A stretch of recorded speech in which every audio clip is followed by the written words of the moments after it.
All right, welcome to episode 15 of 7 Minutes Max. I can't believe I've done 15 episodes. That's right. And in fact, this is the last episode in series 1, and I have the great honor of having Hilary Burton on the podcast, who was previously in the Pandoras and now in Honeychain. Yep. I'm in Honey. I was in both kind of simultaneously. So I was in Honeychain, jumped into Pandoras, still with Honeychain. So yes. So nice. It's a privilege to have you on the show.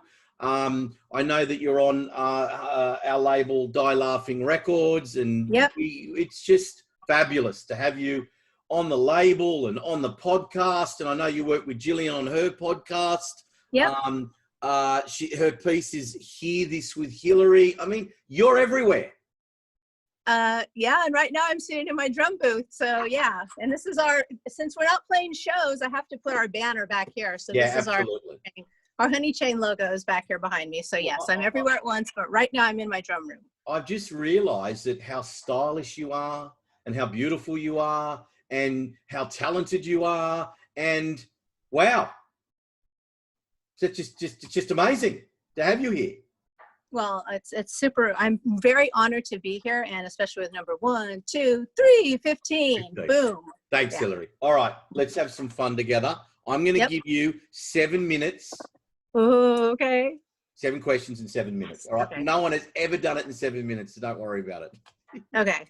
No pressure. No pressure. No pressure. All right. Here we go. Question 1. If you found $1 million cash in a Louis Vuitton bag down the street from you, no one was around, $100 US notes, what would you do with it? So the first thing that I would do is I need to replace the front brake lever on my Ducati. I would do that. Then I would take the rest and I would, I think I'd convert it to gold. What's gold at like $1,500, $1,800 an ounce?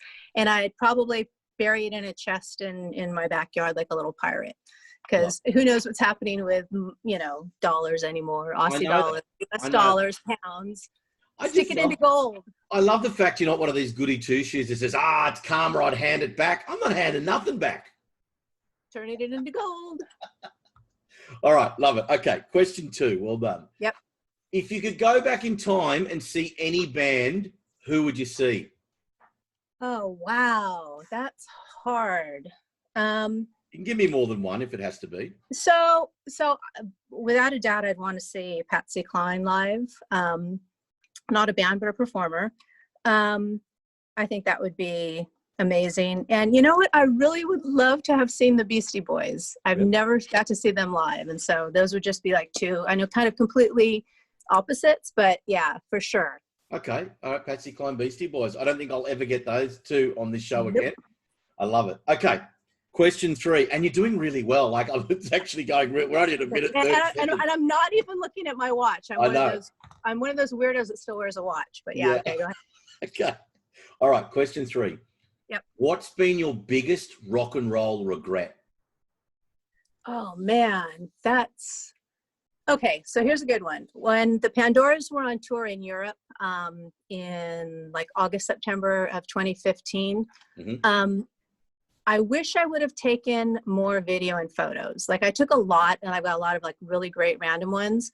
But and I was trying to be really good about writing a daily diary, because I look back now on that and I think, I wish I could have captured more, I mean, it's in my head, right? But how could I have eloquently captured this in words on paper at the time? In hindsight, you can always go back and write it, but it's not the same as the moment that you experienced it. Absolutely. So for me, probably being on tour, I mean, we did 13 shows in a row over 8 countries in Europe. And so it was like play, get on a bus, fall asleep for a couple hours, go to sound check, eat, but there was so much other stuff happening that I wish I would have documented in writing. Yeah. No, okay. Well, that's a regret. And I think if we're going to have any regrets, and regrets are hard, because we say we don't regret anything, but I'm with you on that. I thought that's awesome. All right. Question 4, and you're at 3 minutes. Question 4. All right. Thank you. Question 4. Okay, this is a good one for you. How would you describe your fashion style? Oh my God, this is like hobo. Hobo rock and roll? Yeah, I should probably take my hat off because but yeah, I mean, I don't have a style necessarily. And I know that's kind of cliche for people to say, I don't have a style and that's my style. But I mean, there's a little bit of 80s, a little bit of 60s, a little bit of 70s. There's just sort of like a lot of it, but yeah.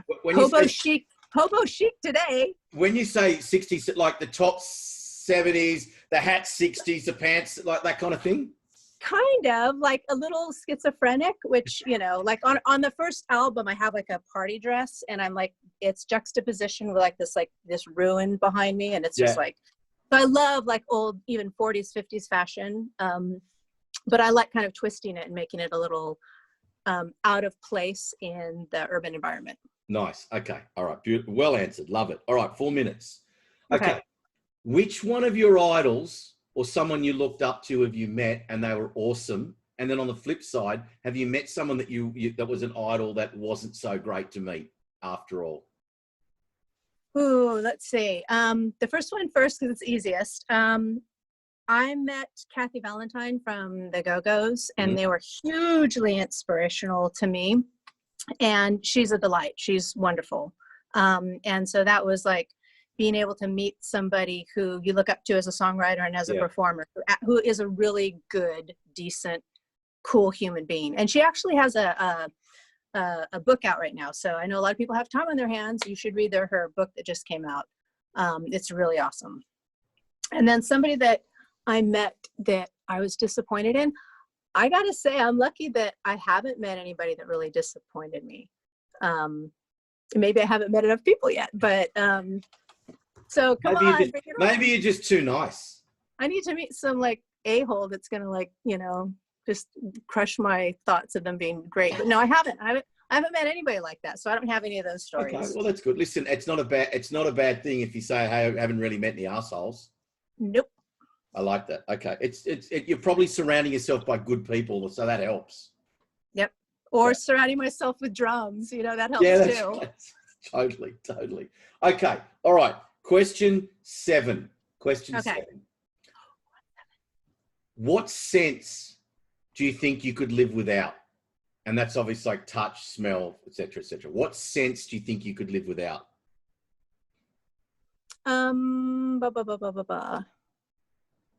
You got to go with smell. I mean, that's the lowest on the totem pole for, I'm sure, everybody. I'm sure nobody's answered that was not their answer. And if they have, I need to like. Most people, what most people say? They turn around and go, I could do without common sense.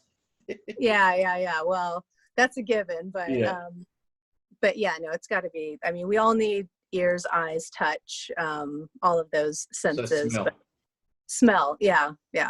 Okay. All right. I'll take that. And you know what? This is unbelievable. That's 6 minutes, 31 seconds. You are the only person, I think, in 15 episodes that has given great answers. And I ramble a bloody lot. So and we got under 7 minutes. You've actually made the show work for once.